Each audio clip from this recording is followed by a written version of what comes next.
तो आज बात करेंगे प्राचीन इतिहास काल के बारे में, बट थोड़ा सा पीछे से देख ले। तो जो गैसिएशन हुआ था, फर्स्ट गैसिएशन, सेकेंड गैसिएशन एंड थर्ड गैसिएशन, तो इसके बाद जो साउथ पोल और नॉर्थ पोल इक्वाटर की तरफ मूव किया था और ये मूव 30 डिग्री तक किया था। तो जो लोग डिग्री नहीं समझते हैं तो यूं अनुमान लगा सकते हैं आप लोग कि 1 डिग्री के बराबर 111.3 किलोमीटर 1 डिग्री के बराबर होते हैं। तो 30 डिग्री तक साउथ पोल और नॉर्थ पोल इक्वाटर की तरफ 30 डिग्री मूव किया था। उसके बाद जब आज से लगभग 10 लाख साल पहले का जब टाइम आया, तो वहीं उस टाइम हजारों साल लगातार बारिश हुई और इस बारिश होने के कारण में ज्यादा बर्फ पिघलने लगा। हवा से ज्यादा पानी में एक खूबी रहता है कि वो कोई भी चीज उसमें रख दोगे तो ज्यादा स्पीड से वो पिघल देते हैं। उसके बाद जब आज से लगभग 5 लाख साल का टाइम आया, तो वहीं से स्टार्ट होते हैं प्राचीन काल। तो प्राचीन काल, तो इसको 3 भागों में इतिहासकारों ने इसको डिवाइडेड किया: प्राग ऐतिहासिक काल, आदि ऐतिहासिक काल और ऐतिहासिक काल। तो प्राग ऐतिहासिक काल उस काल को कहा गया जिस काल में सिर्फ और सिर्फ तत्व के स्रोत पर रखा है। इस काल में साहित्यिक यानी लिखित में कुछ मिला ही नहीं। तो इस काल में तत्व यूं समझ सकते हैं आप लोग कि जो जो सामान उस टाइम मानव ने यूज किया था उस आधार पर इस काल को लिखा गया, इस इतिहास काल को लिखा गया। उसके बाद आता है आदि ऐतिहासिक काल। आदि ऐतिहासिक काल उस काल को कहा जाता है जिस काल में तत्व के साथ साथ साहित्यिक है, बट साहित्यिक को पढ़ा नहीं गया। तो जब हड़प्पा सभ्यता के टाइम आएंगे तो उस टाइम हम इसके बारे में बताएंगे। उसके बाद तो ऐतिहासिक काल उस काल को कहा गया जिस काल में तत्व के साथ साथ साहित्यिक है और साहित्यिक को पढ़ा भी गया है। तो हम लोग चलते हैं प्राग ऐतिहासिक काल के बारे में जान लेते हैं। तो प्राग ऐतिहासिक काल को प्री हिस्ट्री या स्टोन युग भी कहा जाता है। तो स्टोन युग को जॉन लुबाब ने इसको सबसे पहले 2 भागों में बांटे थे, एक पुरापाषाण काल और एक नवपाषाण काल। फिर इतिहासकारों ने इसको 3 भागों में डिवाइडेड किया: पूरे पाषाण काल, मध्यपाषाण काल और नवपाषाण काल। तो आज पूरे पाषाण काल के बारे में बात करेंगे। तो पूरे पाषाण काल को पैलियोलिथिक एज कहा गया। पैलियोलिथिक एज, इसको भी 3 भागों में डिवाइडेड किया कि निम्न पुरापाषाण काल, मध्य पुरापाषाण काल और उच्च पुरापाषाण काल। इसको 3 भागों में डिवाइडेड किया।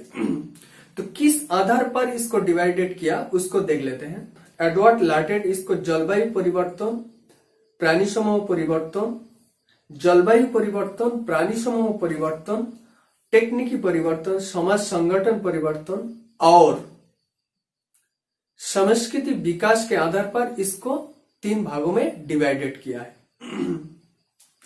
तो फर्स्ट देख लेते हैं कि जलवायु परिवर्तन कैसा हुआ था। तो जलवायु परिवर्तन अब निम्न पुरापाषाण काल में देखोगे तो इसका टाइम पीरियड आता है 5 लाख से लेकर 70,000 तक, इसका टाइम पीरियड। और इस टाइम पीरियड को इसको हिम युग में रख दिया गया। और फिर धीरे धीरे जब उच्च पुरापाषाण काल आएंगे तो देखेंगे कि आबहवा या जलवायु थोड़ा खुश्क होने लगेंगे, आबहवा थोड़ा खुश्क होने लगेंगे, यानी गर्मी, थोड़ा गर्मी होने लगेंगे या गर्माहट बोल सकते हैं आप लोग। तो उसके बाद जो प्राणी समूह होते, इस काल में प्राणी विकसित भी होने लगे थे। और टेक्निकी, तो टेक्निकी आप लोग देखेंगे कि निम्न पुरापाषाण काल में शुरू में तो देखेंगे काल में बड़े बड़े पत्थर को काट काट के बड़े बड़े हथियार बनाएंगे।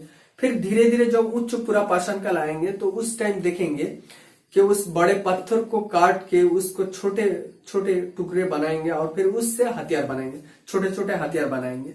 तो टेक्निकी परिवर्तन होंगे। और फिर उसके बाद आते हैं कि समाज संगठन। तो पूरे पाषाण काल को बैंड समाज जैसे कहा। तो जैसा मतलब कैसा, इसको भी देख लेते हैं। तो बैंड समाज यानी सभी बराबर का हकदार होते हैं, कोई ऊंच नीच नहीं है, सभी बराबर का हिस्सेदार होते हैं, सभी बराबर का हकदार है।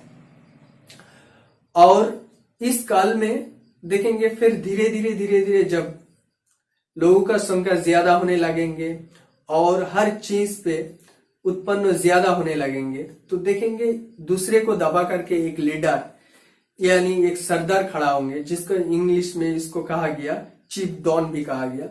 तो एक दूसरे को दबाकर एक लीडर पैदा होंगे। तो ये तो हो गया।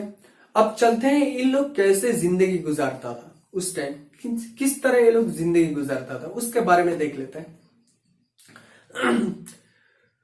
तो ये लोग उस टाइम गुफा में रहा करता था और शिकार और खाद्य संग्रह से अपनी जिंदगी गुजर रहा था। तो ये लोग शिकार से ज्यादा खाद्य संग्रह में ध्यान ज्यादा देते थे, क्योंकि जो शिकार के जो चीज लाते थे यानी जो मांस यानी जो गोश्त लाते थे, तो वो तो 48 या 50 घंटा के बाद उसको सड़ना शुरू हो जाता है। बट जो खाद्य संग्रह यानी शहद, मूर्ख, अंडे या ऐसा ही बहुत सारे चीज जो जंगल से लाते थे, तो ये बहुत दिन तक इसको रखा जा सकता था। तो इसीलिए ये लोग खाद्य संग्रह में ज्यादा ध्यान देते थे। तो और एक चीज देख लेते हैं कि उस टाइम महिला की क्या भूमिका थी। कि पूरे पाषाण काल में आप लोग देखेंगे तो महिला की क्या भूमिका थी, तो उसको देख लेते हैं। तो महिला जो चीज लाते थे यानी पुरुष वो तो शिकार करने निकल जाते थे, तो शिकार से जो मांस यानी जो गोश्त लाते थे वो तो 2 दिन के बाद उसको सड़ना शुरू हो जाते थे। लेकिन महिला जो लाती थी यानी जो शहद, मूर्ख, अंडे या बहुत सारे चीज जो जंगल में मिलते हैं, तो वो सब सारे चीज जो लाती थी तो वो बहुत दिन तक उसको स्टॉक किया जा सकता था और रखते थे वो लोग। तो इसीलिए महिला की भूमिका अच्छी थी। तो सोचो पूरे पाषाण काल में महिला की भूमिका अच्छी थी, यानी पूरे पाषाण काल में देखो महिला भारी थी। उसके बाद आते हैं कि क्षत्रियो। राजस्थान में एक जगह है बागौर, यहीं से एक स्त्री मूर्ति यानी महिला मूर्ति मिलती है, जिसको बाद में उसको एक देवी के रूप में पहचान दिया गया। तो आप लोग देखेंगे कि राजस्थान में एक और जगह है चंद्रवती, यहां से एक चाट पत्थर के ऊपर एक चित्र मिला है। महाराष्ट्र में एक जगह है पटने, यहीं से शुतुरमुर्ग का अंडे के ऊपर एक नक्शा यानी कुछ पेंट किया गया वो भी मिला है, तो वो भी मिला है। तो ये लोग जब मर जाते थे, इन लोगों में से कोई अगर मर जाता था तो उसको क्या करते थे, तो वो लोग उस टाइम क्या करते थे, वो लोग तो गुफा में रहते थे तो बाहर कहीं उसको छोड़ देते थे। और उस टाइम परिंदे या जानवर आके उसको खा जाता था। तो उस टाइम शायद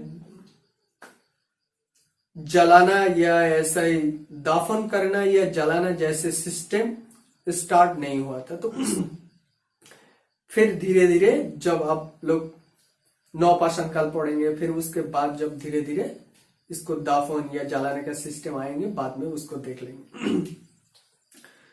तो ये जो आप लोग देख सकते हैं कि आज भी इंडिया में कई जगह जहां फारसी लोग रहते हैं, तो ये लोग आज भी वैसा ही सिस्टम चलाते हैं जैसे पाषाण काल में लोगों को छोड़ देते थे। तो इन लोगों का एक जगह होता है और वहीं इन लोगों को छोड़ दिया जाता है। तो आप लोग सोचेंगे ये कैसा मुमकिन है आज के टाइम में, लेकिन मुझे तो बहुत अच्छा लगा कि उन लोगों को विचार, जब मैंने पढ़ा उसको पढ़ा तो उन लोगों को विचार बहुत मुझे अच्छा लगा कि फारसी वालों का सोच ये है कि हम तो जिंदगी भर दूसरे को सेवा करते रहेंगे, लेकिन हम मर जाने के बाद हमारा जो बॉडी का कोई काम नहीं होता। फिलहाल मर जाने के बाद बॉडी का कोई काम नहीं होता, तो शायद मेरे बॉडी से कोई किसी को अगर कुछ फायदा हो, तो इसीलिए वो लोग करते हैं कि एक जगह छोड़ देते हैं कि अपने बॉडी से कोई जानवर या परिंदे भूख मिटा सके। तो यही मेरे लिए बहुत है। तो ठीक है, यहीं तक समाप्त करते हैं। अगले वीडियो लाएंगे नीमपुरा पाषाण काल के बारे में। Thank you so much.